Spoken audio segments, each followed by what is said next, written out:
Welcome to Reid's Reads, the reading show, where Reid reads for Reid's fellow readers. I'm your host, Jack Reid. Some things about last week's video. It was too long, I think. Too long by a lot, actually.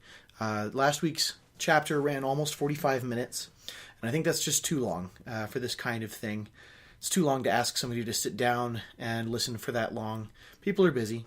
So going forward, I'm going to establish a page limit for myself, or a time limit. I'll work it out as I go. But I will be splitting up the chapters going forward. I just can't do... I mean, they only get longer from here. I skimmed just the page numbers, not the actual story. I don't know anything that's coming still. But it's too long.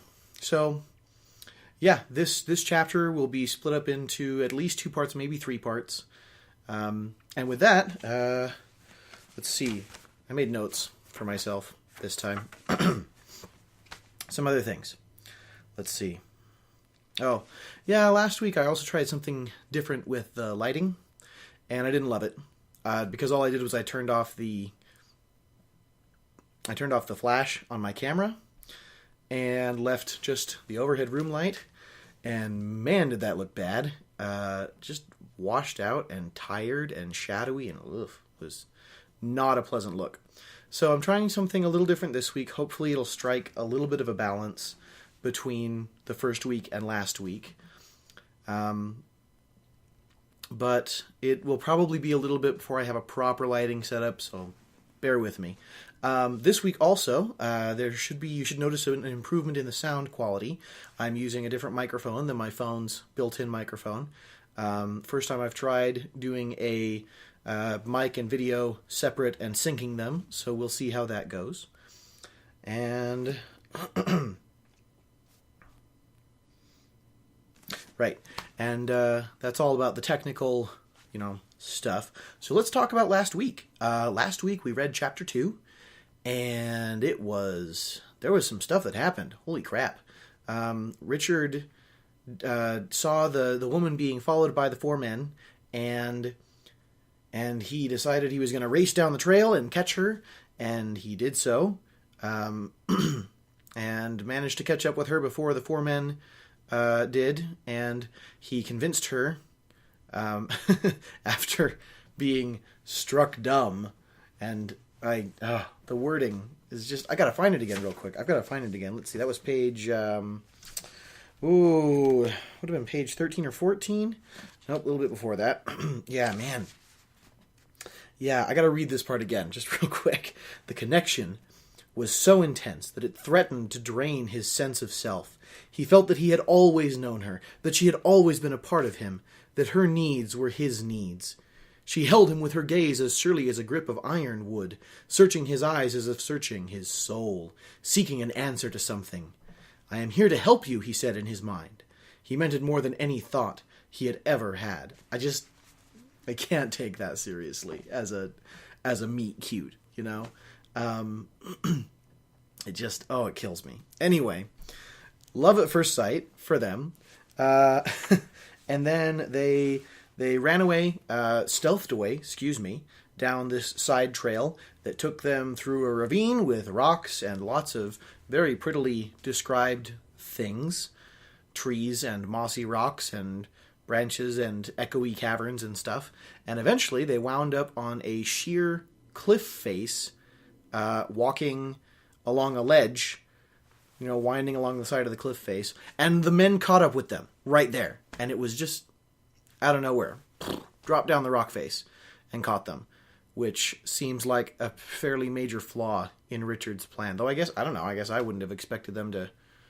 What do I mean I wouldn't have? I didn't expect them. I was completely caught off guard by that.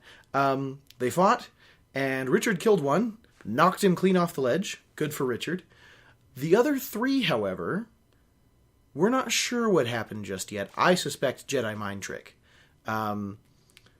Because somehow the woman made one of the other men kill the other 2 men that were still alive, and that's very interesting, very curious. That's a very grim use of this kind of magic, and she had She definitely has some secrets, and Richard has some secrets, we discovered.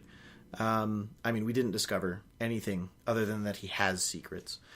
And we found out her name. She is Kalan Umnel, which, we knew that from the back of the book, but it doesn't matter.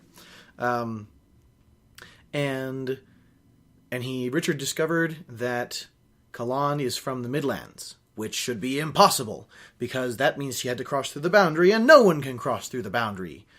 But she did, of course. And Midlands, the Midlands, where she says she's from, is where all the magic is.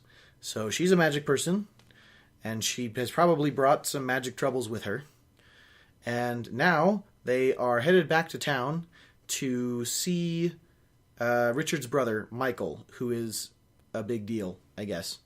I forget exactly what title they gave him. He's important in the community.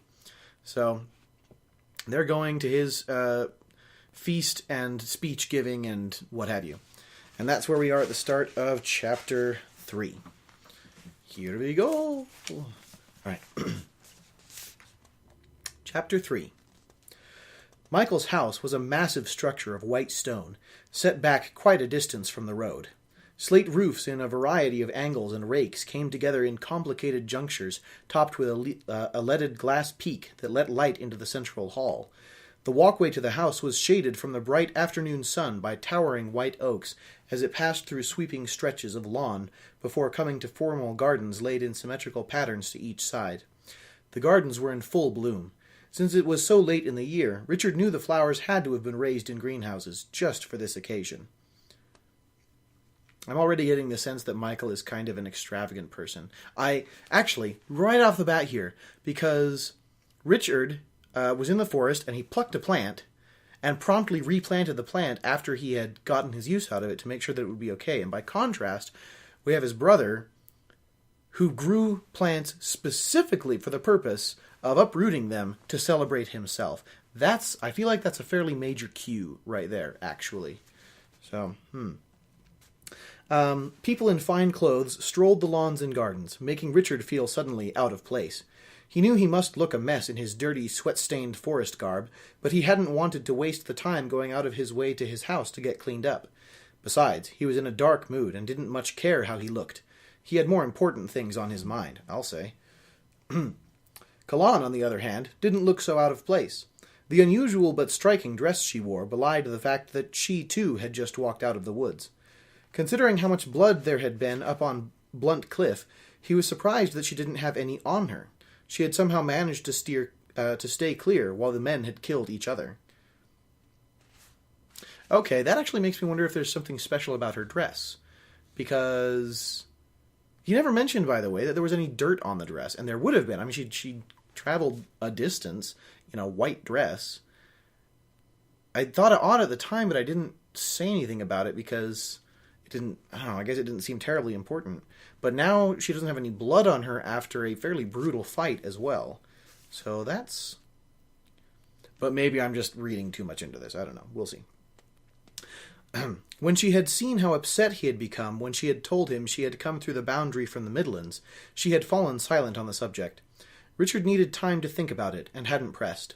Instead, she asked him about Westland, what the people were like, and where he lived. He told her about his house in the woods, how he liked living away from town, and that he was a guide for travelers through the Heartland woods on their way to or from the town itself. "Does your house have a fireplace?" she had asked. "It does." "Do you use it?" "Yes, I cook on it all the time," he had told her. "Why?" She had merely shrugged as she looked off to the countryside. "I just miss sitting in front of a fire, that's all." As unsettling as the day's events had been, on top of his grief, it felt good to have someone to talk to, even if she did dance around her secrets. "Invitation, sir?" someone called in a deep voice from the shade beside the entry. Invitation? Richard spun around to see who had addressed him, and was met by a mischievous grin. Richard broke into a grin of his own. It was his friend Chase. He clasped hands with the boundary warden in a warm greeting. Chase was a big man, clean-shaven, with a head of light brown hair that showed no sign of receding, but instead gave way to age by going gray at the sides. Heavy brows shaded intense brown eyes that stole slowly about, even as he talked, and saw everything. This habit often gave people the impression, a seriously mistaken impression, that he wasn't paying attention. Despite his size, Chase was, Richard knew, frighteningly quick when there was need. Chase wore a brace of knives to one side of his belt and a six-bladed battle mace on the other. The hilt of a short sword stood above his right shoulder, and a crossbow with a full complement of barbed, steel-tipped bolts hung from a leather strap on his left. He is loaded for bear. Holy crap. Sorry. Richard lifted an eyebrow. Looks like you plan on getting your share of the food. The grin left Chase's face. Not here as a guest. His gaze settled on Kalan. Richard felt the awkwardness. He took Kalan's arm and drew her forward. She came easily, unafraid. Chase, this is my friend, Kalan. He gave her a smile. This is Del Branstone. Everyone calls him Chase. He's an old friend of mine. We're safe with him. He turned back to Chase. You can trust her, too. She looked at the big man and gave him a smile and nod of acknowledgement. Chase nodded once to her. The matter settles. Tease. The matter settled. Richard's word being all the reassurance he needed. His eyes scanned the crowd, lingering on various people, checking their interest in the three of them. He pulled them both away from the sunlit openness of the steps and into the shade off to the side. Your brother called in all the boundary wardens. He paused, taking another look around, to be his personal guards. What? That doesn't make any sense. Richard was incredulous. He has the Home Guard and the army. What does he need a few boundary wardens for? Michael is sounding more and more not good. That raises red flags for me right there. Chase rested his left hand on one of the knife handles. What indeed? His face gave no hint of emotion. It rarely did. Could be he just wants us around for effect. People are afraid of the wardens. You've been away to the woods since your father was killed. Not that I'm saying I wouldn't do the same if I were you. All I'm saying is you haven't been around. Strange things have been going on, Richard. People coming and going in the night. Michael calls them concerned citizens. He's been talking some nonsense about plots against the government. He has the wardens all over the grounds. Paranoia. Richard looked around, but didn't see any. He knew that didn't mean anything. If a boundary warden didn't want to be seen, he could be standing on your foot and you wouldn't be able to find him. I like that's a clever little line.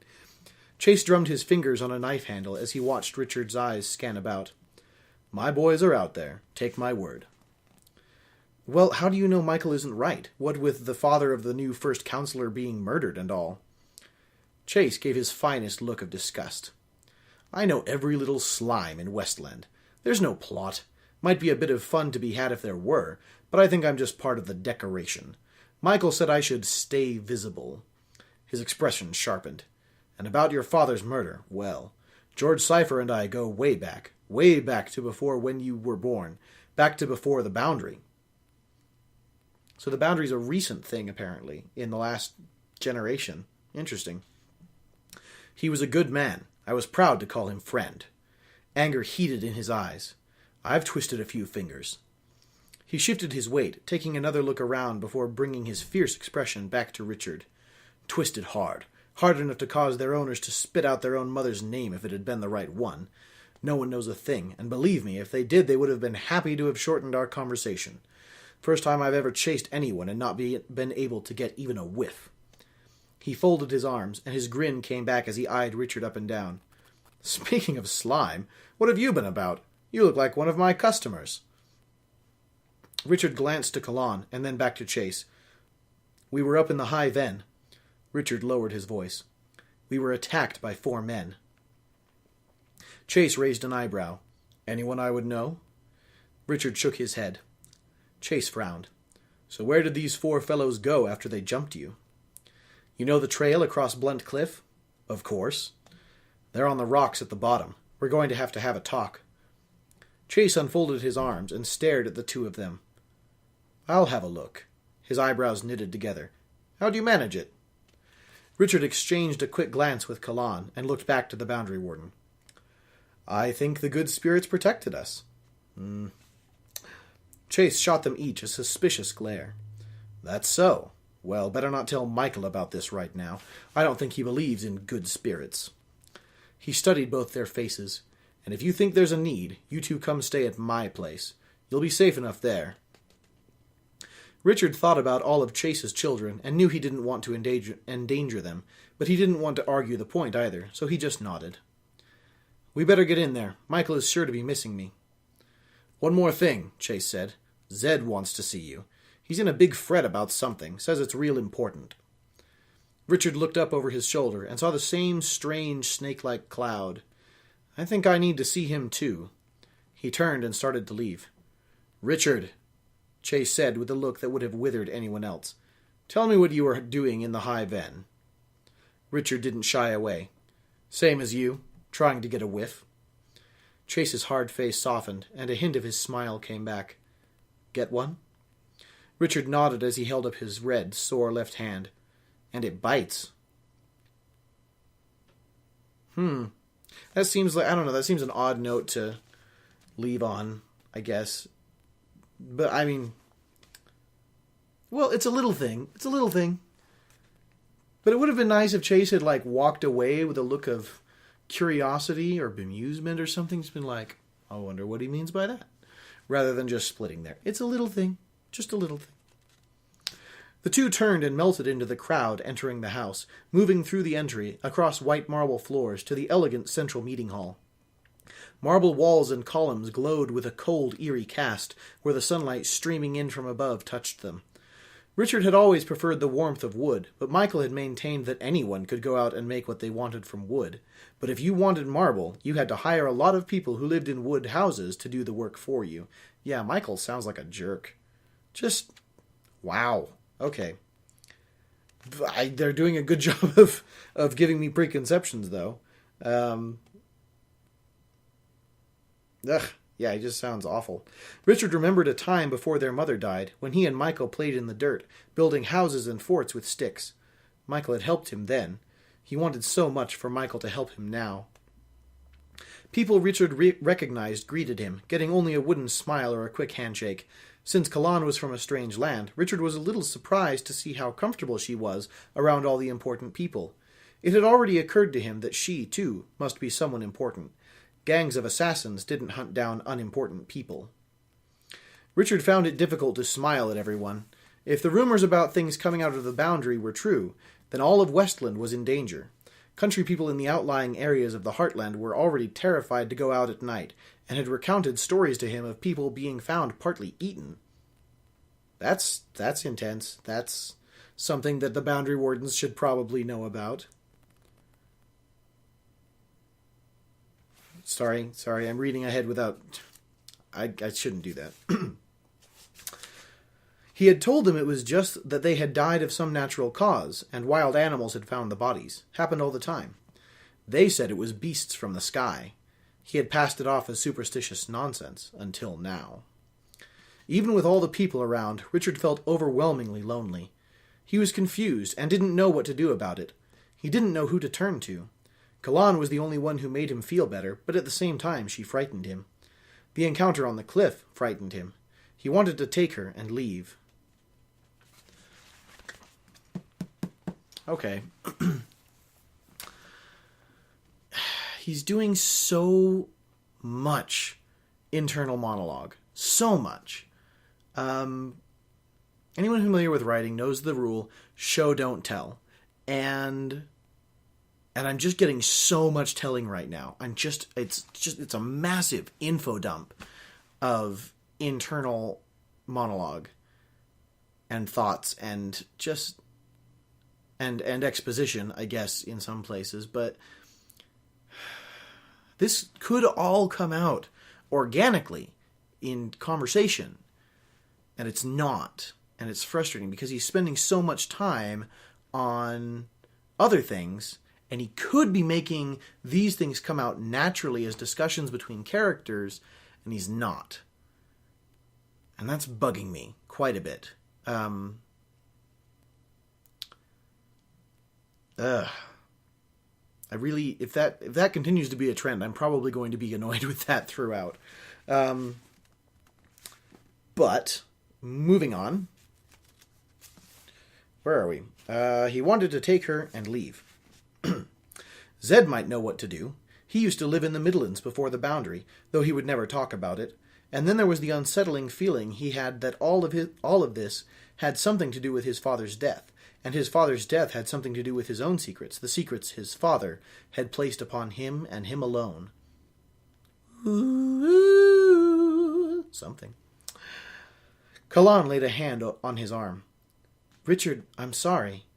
I didn't know about your father. I'm sorry. With the frightening events of the day, he had almost forgotten about it until Chase had brought it up. Almost. He gave a little shrug. Thanks. He waited a moment as a woman in a blue silk dress with ruffles of white lace at the neck, cuffs, and down the front walked past. He looked down at the floor as she moved by so he wouldn't have to return her smile if she gave him one. It was 3 weeks ago. He told Kalan a little of what had happened. She listened sympathetically. I'm sorry, Richard. Perhaps you would rather be alone? He forced himself to smile. No, it's all right. I've been alone enough. It helps to have a friend to talk to. She gave him a small smile and a nod, and they moved on through the crowd. Richard wondered where Michael was. It seemed odd that he wasn't out yet. Even though he had lost his appetite, he knew Kalan hadn't eaten in 2 days. With all the tempting food around, he decided she must have remarkable self-control. The delicious smells were starting to change his mind about his appetite. He leaned closer to her. Hungry? Very. I think I'm going to end there. We're on page 28. They're just getting ready to dig into the food is where we're at. So, as far as story goes, I don't feel like we're much farther along. We know that the boundary is new. Recently, I mean, fairly new. It's only a generation old. That's not terribly old as far as world events go. And we know that Michael's a problem. I kind of suspected a little bit when he had the don't go searching out in the woods, it's for your own good. But the more they talk about him, it seems really obvious that at the very least, Terry Goodkind wants me to feel like he's not a very nice guy. Kind of a dick, actually. We're just going to go there. And on top of that, there's not much else new, really. Kind of makes me want to keep going and see if there's anything else. But I'm gonna keep this video short. If there's not a lot in this video, that's okay. There will be more in the next one. Yeah. So, once again, I shouldn't have dropped the book. I put the book down. Shouldn't have done that yet. I wasn't done. Because I have things on my note card to talk about. First and foremost, if you haven't done so already, you should absolutely go and pick up a copy of Terry Goodkind's Wizard's First Rule so you can start reading along with me. This is best if you know the story before I do and you can, you know what's coming, and we can share in that together. If you have feedback or comments, please, by all means, leave them in the YouTube comments section. If you've enjoyed this, like and subscribe. I'm going to be doing this for a while, so if you don't see something you like yet, let me know. And I would love to know how to make this a better show, because I'm going to be doing this all the way, at the very least, through this book, and we're going to have a lot to go through in this book. I estimate something around 4 months of this. So yeah, thank you very much for watching, and have a wonderful day.